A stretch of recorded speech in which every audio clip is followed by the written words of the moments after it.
আল্লাহ মালাকুল মাউত কে বলবেন, মালাকুল মাউত কি অবস্থা? বলবে সব শেষ। মাইয়াপ্পা, কে বাকি?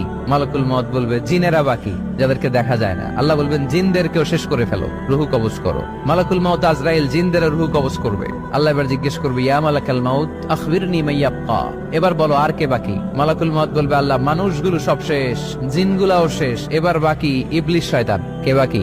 ইবলিশরেও শেষ করো, ইবলিশও শেষ।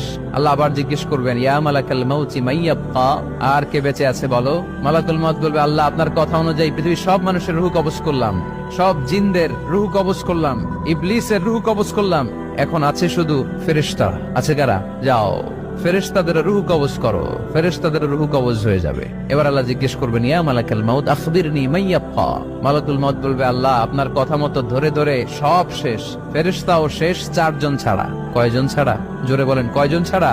ইসরাফিল, জিব্রাইল, মিকাইল,